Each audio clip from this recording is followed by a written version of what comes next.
pemerintah Kemenkyu akan mengambil alih utang kereta cepat WUS.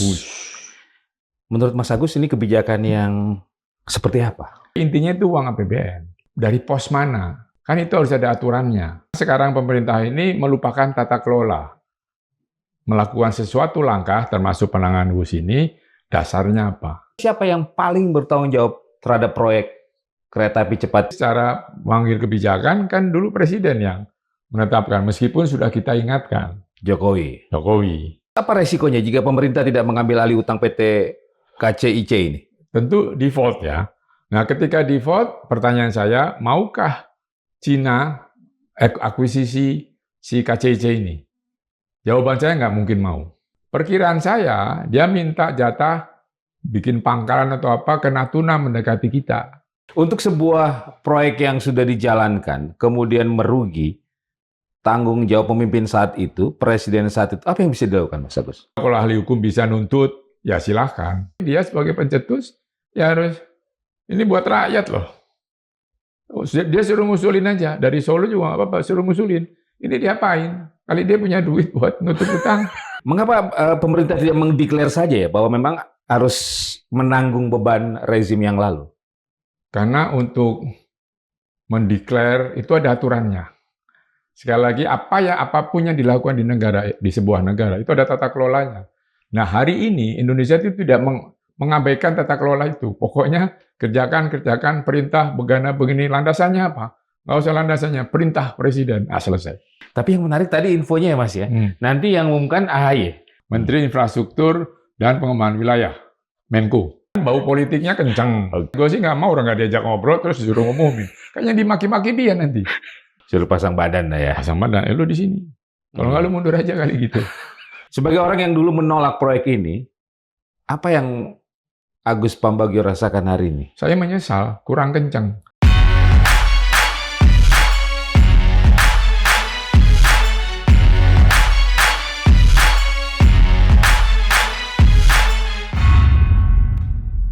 Assalamualaikum warahmatullahi wabarakatuh. Sobat Madilog, alhamdulillah kita bersua kembali dan episode kali ini kami akan menghadirkan perbincangan bersama seorang pengamat kebijakan publik terkait rencana pemerintah, dalam hal ini Kementerian Keuangan, yang akan mengambil alih utang kereta api cepat WUS yang kembali menjadi polemik.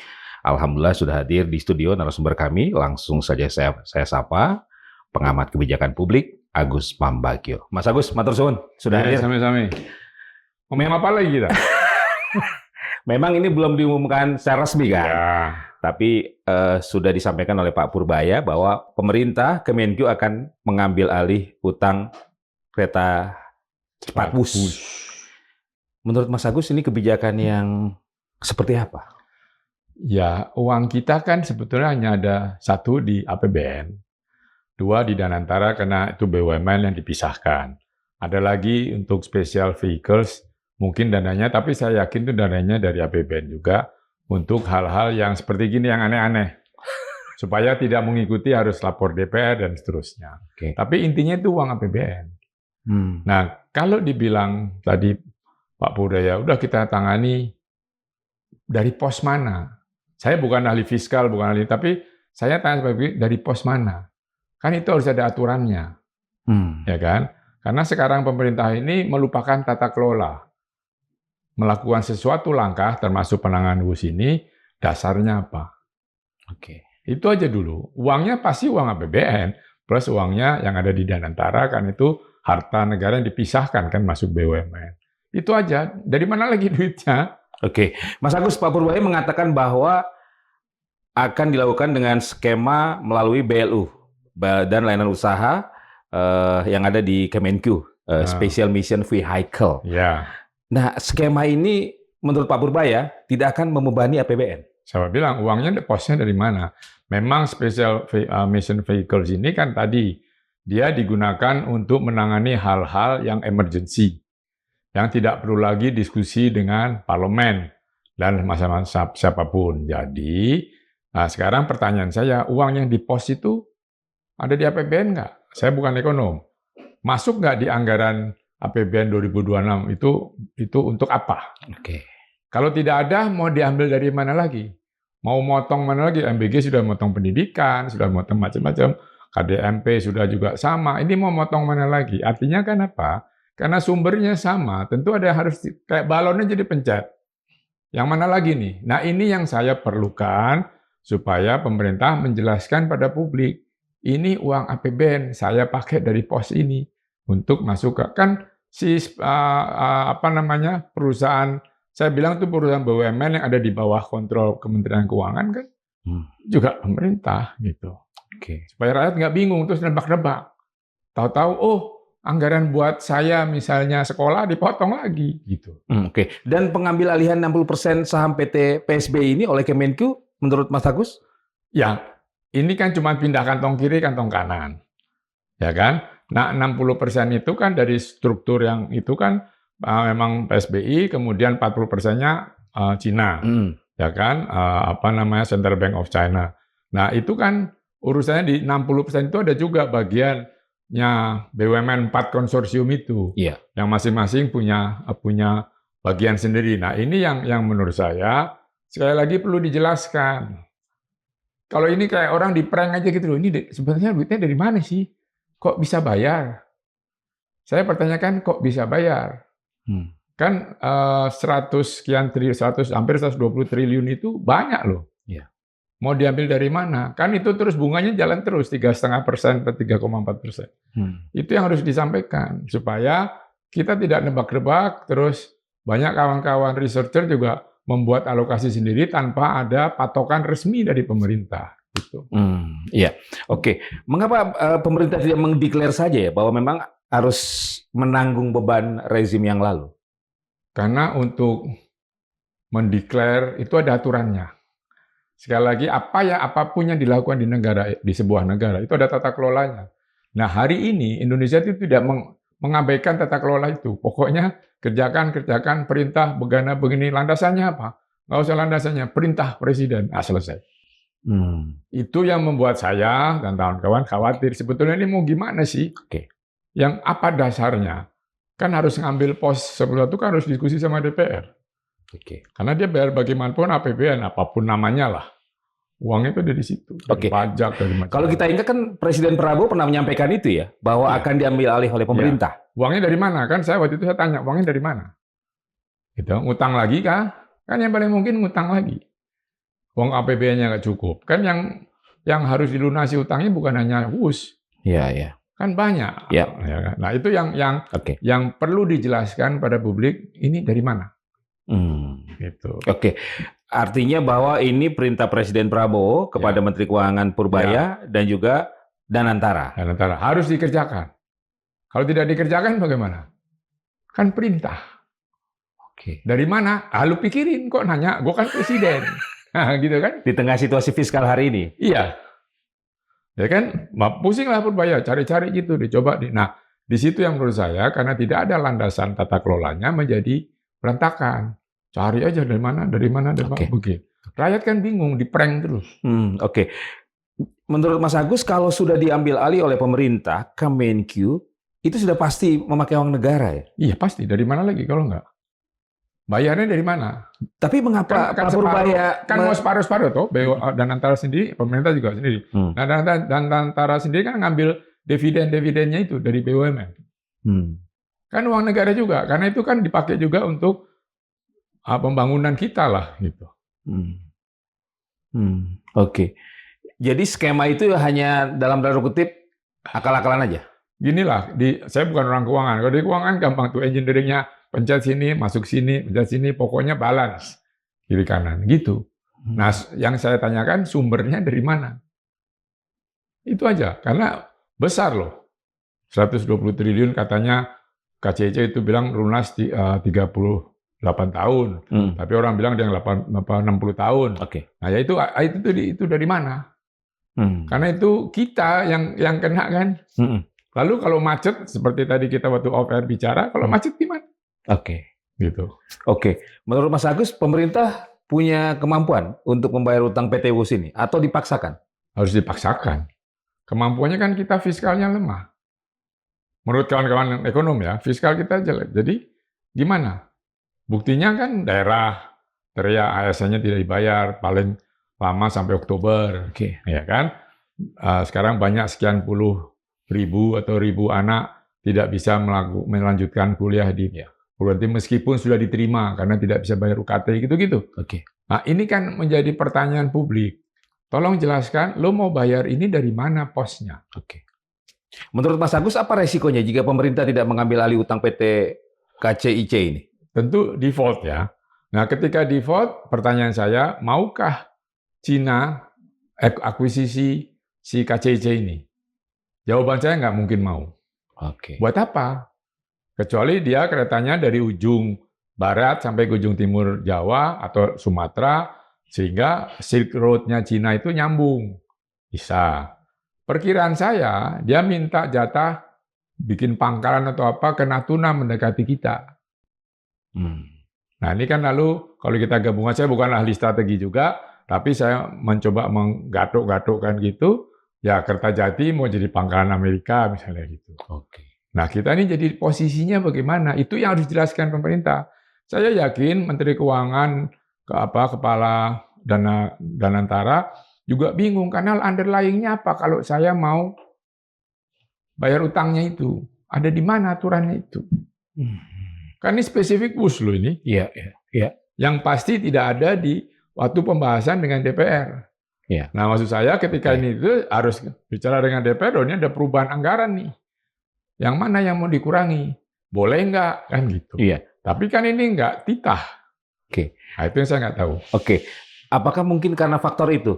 Artinya faktor non-ekonomi dari Presiden Prabowo sehingga mau nggak mau harus melakukan... Iyalah, 2029 gitu maksudnya. Enggak secara geopolitik tadi. Oh, secara geopolitik. Iya. Beliau kan tidak pro Cina kan? Beliau kan pro Amerika. Ya kan, meskipun kita non-blok. Tapi kita lihat sehari-hari lah. Kita dengar kawan-kawan yang ahli strategi geopolitik dan sebagainya mengatakan itu. Ya, jadi saya cuma beranggapan kalau default mau diapain? Cina nggak mungkin mau ngambil itu mengoperasikan buat apa, kan kecil sekali. Ya dia lebih strategis karena kan sekarang dia punya masalah di Natuna kan.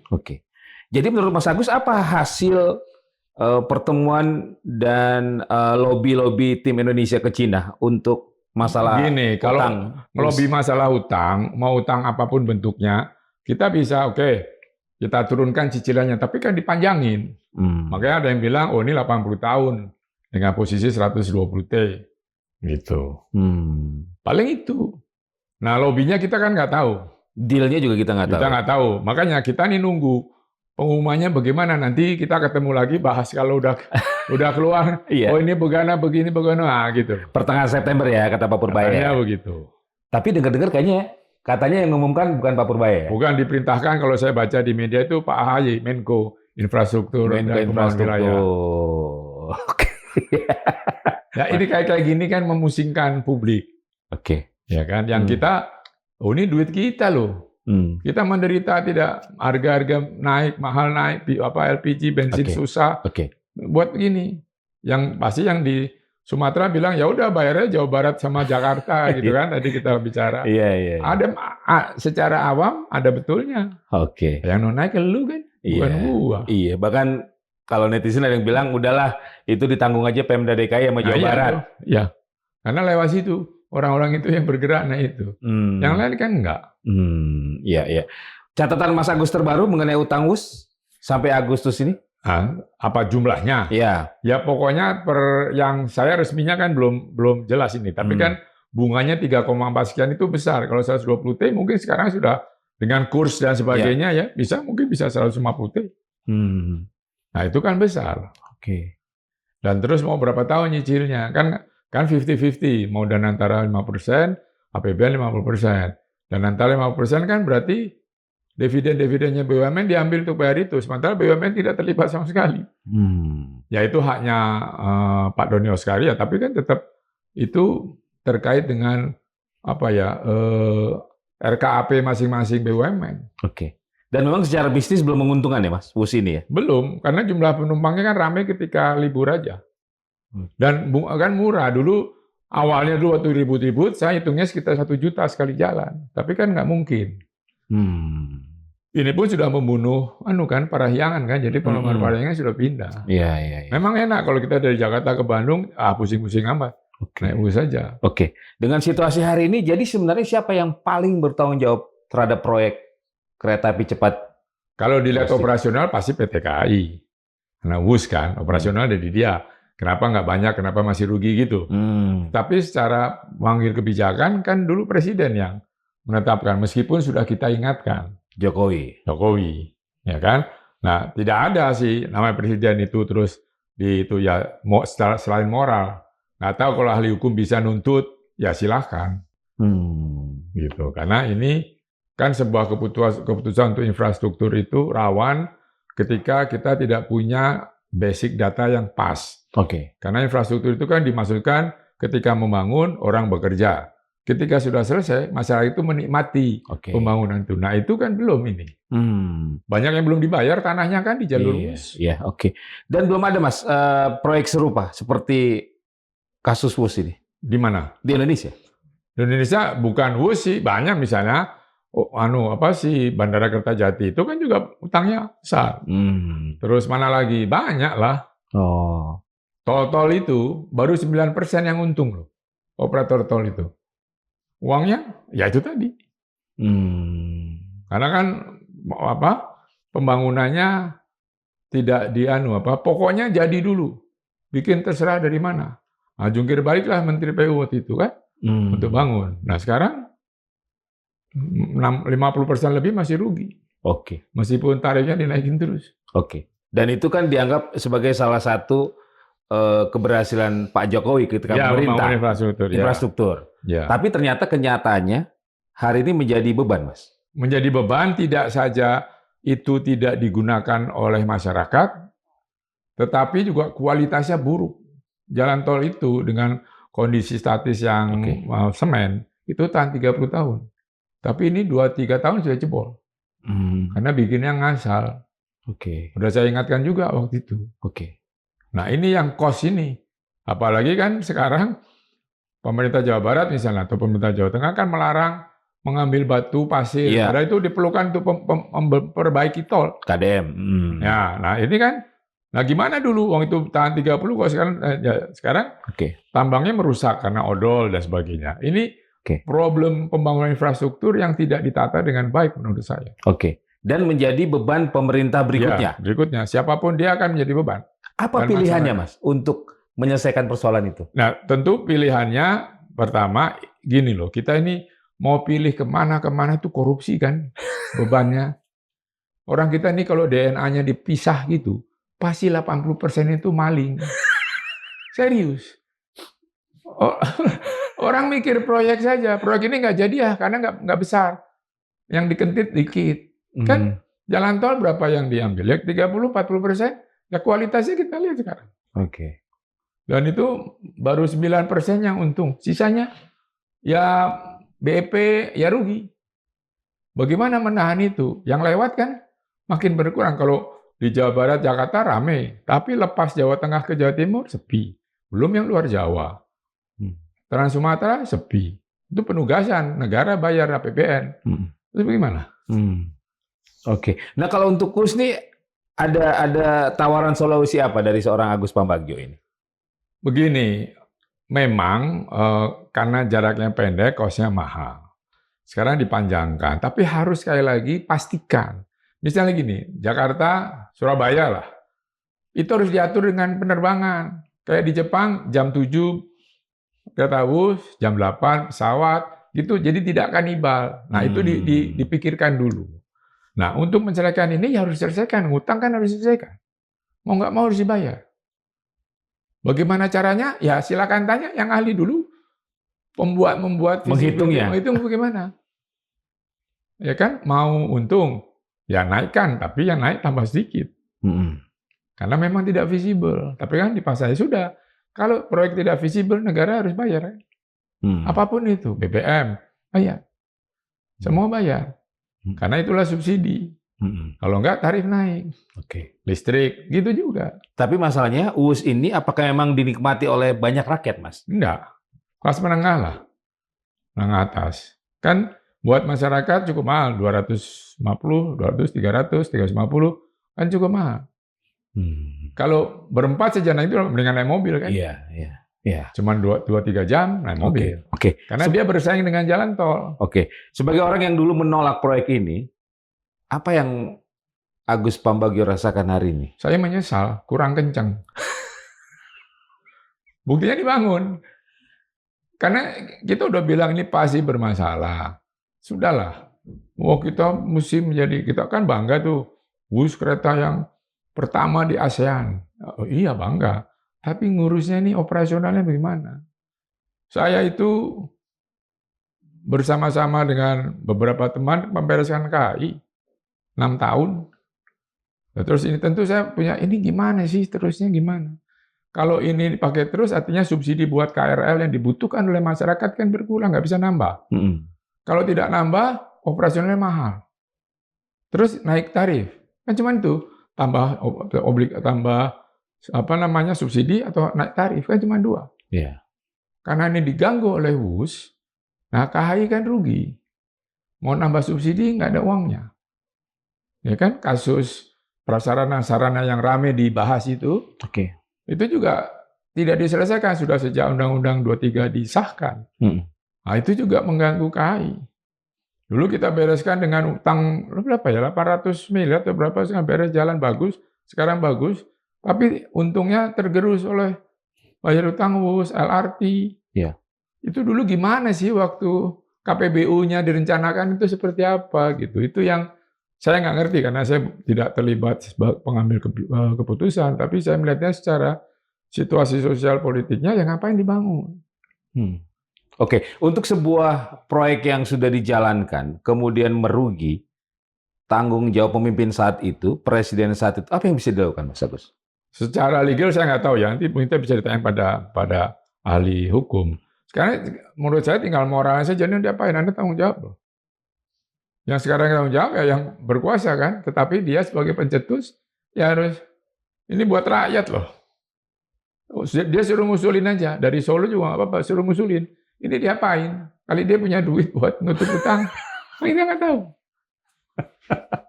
Ya kan? Nggak usah pakai kampanye-kampanyean lah. Pemilih juga dapatnya seperti gini kan? Oke. Yang paling bisa dilakukan apa oleh Pak Jokowi sebagai orang yang ya paling tidak dia bicara lah kan apa dulu dari pikirannya itu, terus bagaimana sih ini pembiayanya waktu itu bersama Bu Sri Mulyani sebagai Menteri Keuangan. Nah, kenapa itu sekarang bermasalah? Ya, coba dijelaskan. Ambil dia minta maaf. Ternyata ini menyusahkan kita. Perlu minta maaf, Mas? Ya haruslah, kalau mau. Kalau mau. Memang mau, nggak belum tentu mau. Ini kan putusan, ini kebijakan yang dilakukan olehnya. Dan ternyata sudah kita ingatkan, ternyata kan benar.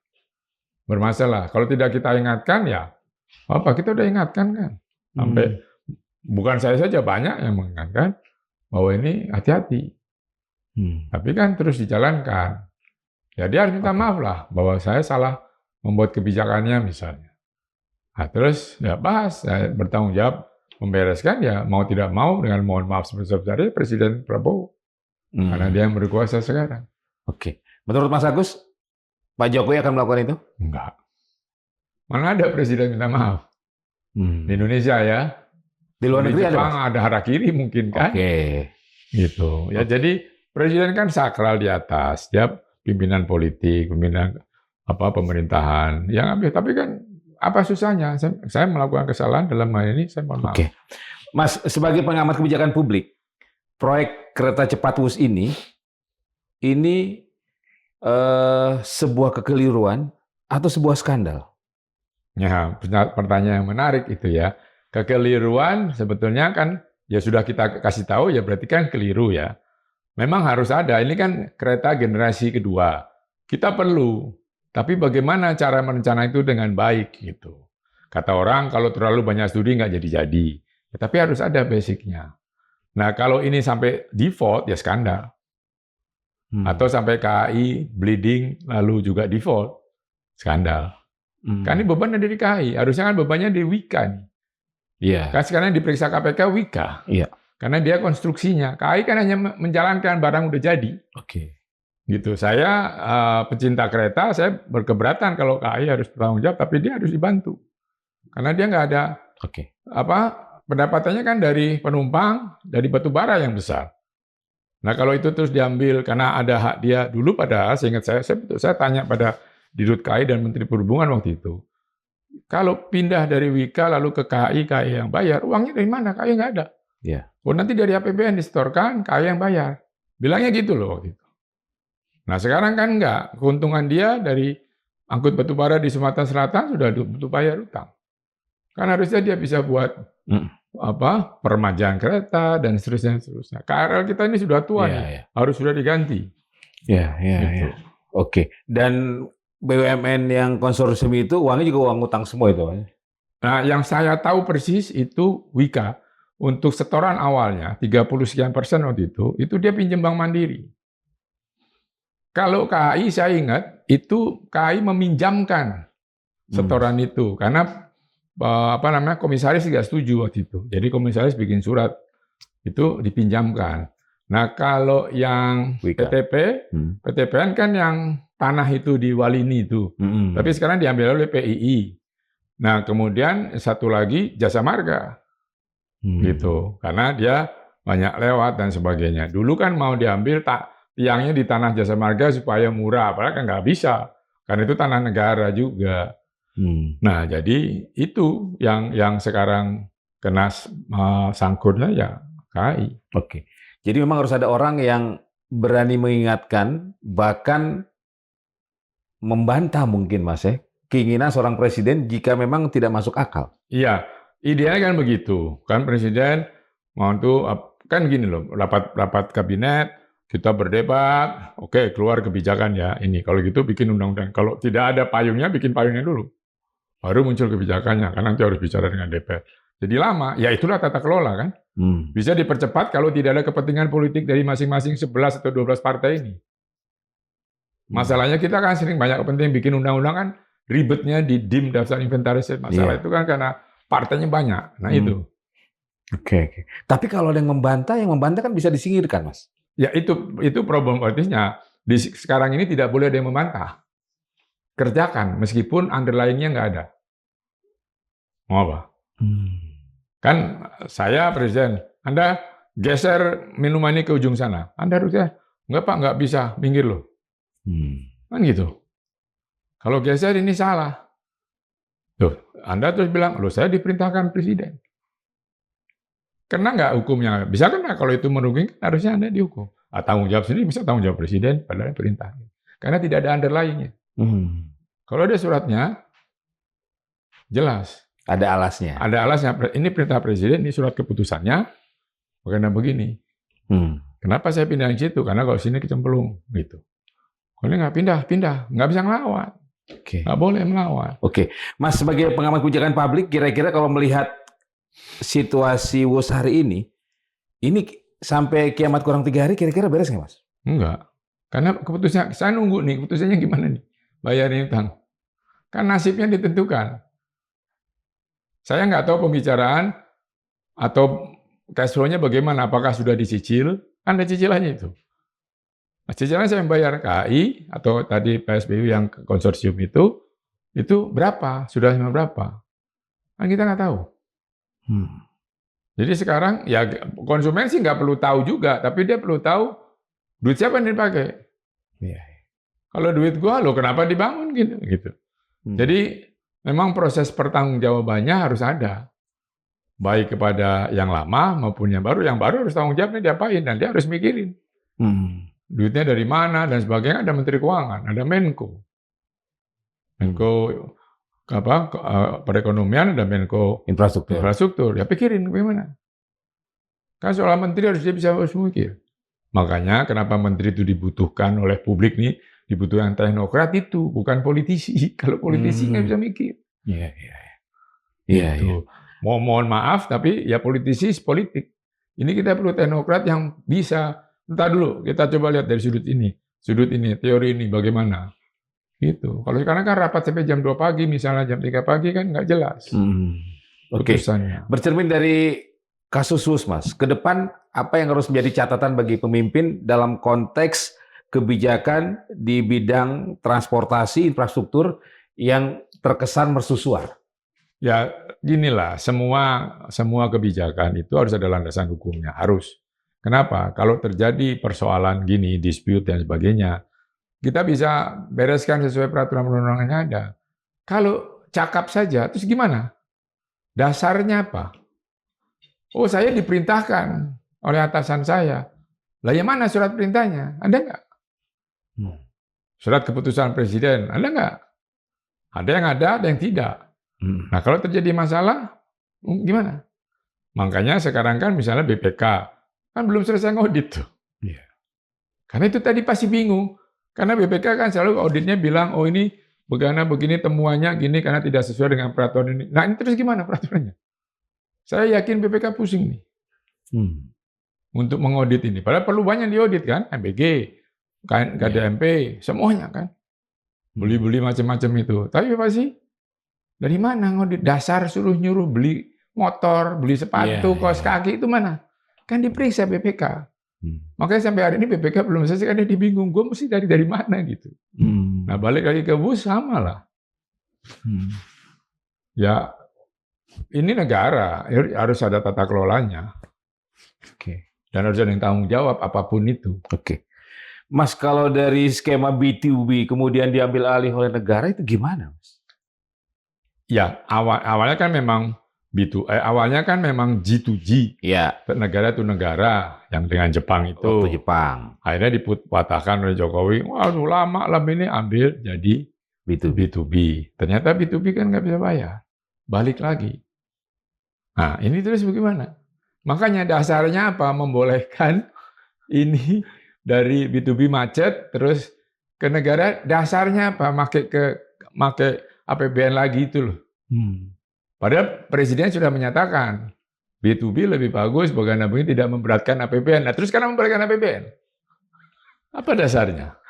Ini yang perlu dicari penyebabnya. Kawan-kawan dari legal mesti meneliti ini. Gimana ini? Jadi kalau saya lihat ini tata kelola negaranya nggak benar. Dilewatin gitu loh. Jadi kita kayak ngelola warung rokok, warung apa yang nggak pakai tata kelola, lo punya duit lo bayar ini, lo ngeteng sini, gitu. Kan repot kita. Jika kalau dispute belum dispute, kalau dia masalah saja, terus menyelesaikan dasar keputusannya apa? Nggak ada loh. Ini yang saya khawatir. Pindah sini, pakai SMV atau apa segala special vehicles lah. Ini apa?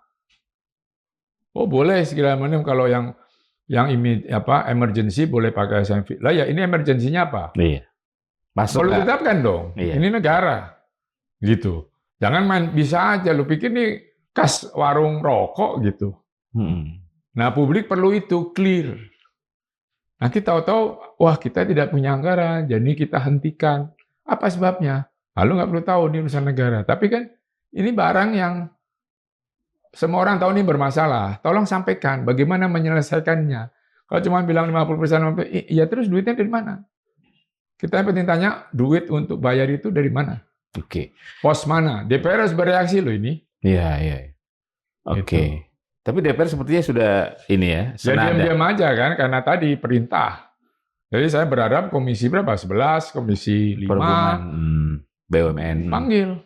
Komisi 6, panggil loh. Ini diapain? Dari mana itu duitnya? Kan DPR sudah setuju, anggaran 2026 sekian. Terus ini lo ambil dari pos mana? Terus dasarnya boleh pakai ini 50%, boleh 50% apa? Mana surat keputusannya? Apa peraturannya? Harus ada.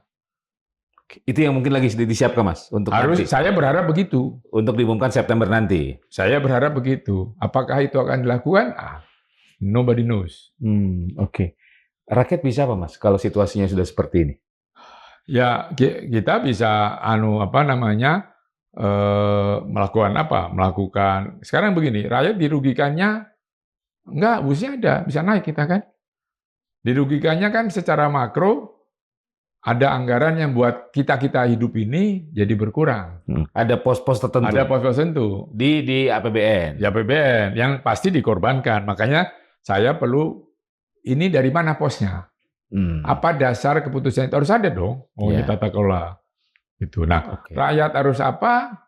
Kalau hukum, mendingan Anda tanya ke ahli hukum. Saya nggak berani jawab karena takut salah kan. Tapi artinya mencederai rakyat ini perlu apakah mau dilakukan gugatan bersama-sama masyarakat kepada pencetusnya atau kepada pemerintahan sekarang, ya silakan kita pikirkan, ayo sama-sama. Karena supaya jadi pelajaran bahwa penguasa itu tidak boleh semena-mena menggunakan anggaran yang memang sudah dipatok untuk kita semua. Jangan-jangan jembatan dikurangi, ya kan? Jangan-jangan tadi pajak insentif buat mobil listrik dicabut misalnya, BBM naik, itu kan sebuah konsekuensi yang mesti dijelaskan. Lu uangnya katanya cukup, mana gitu. Termasuk memerintahkan BUMN untuk mengerjakan proyek tertentu ya Mas? Iya. Kan gini kan tadi sumber APBN dan BUMN.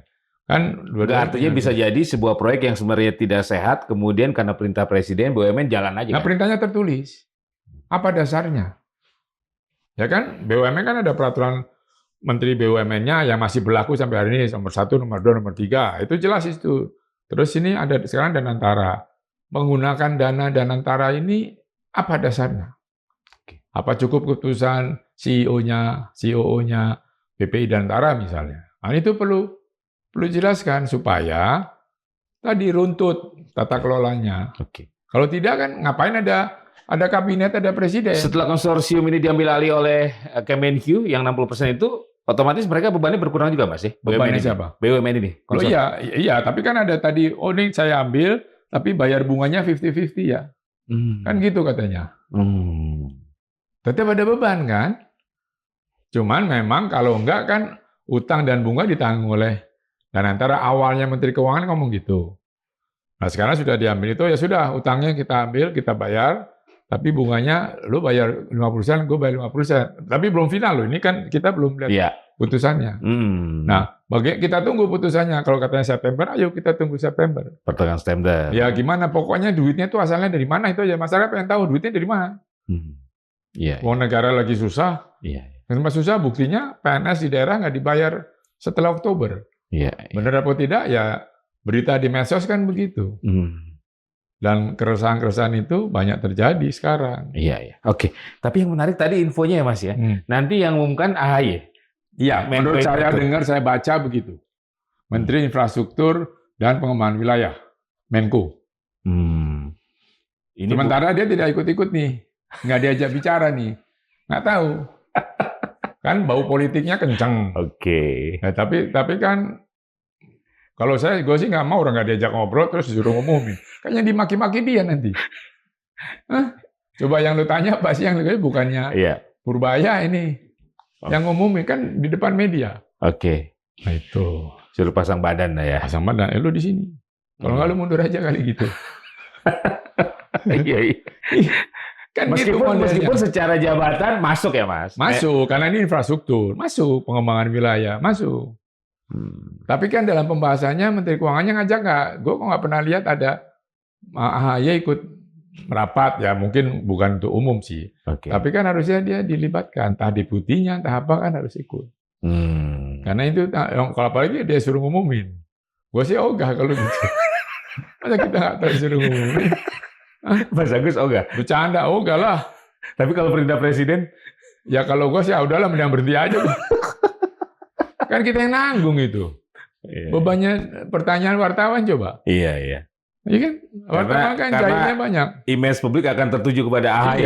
Kenapa lo mesti gitu meskipun bukan dia yang ini, tapi kan dia yang harus jawab. Yang sana udah ngumumin, ya udah, itu tanya Pak AHY aja.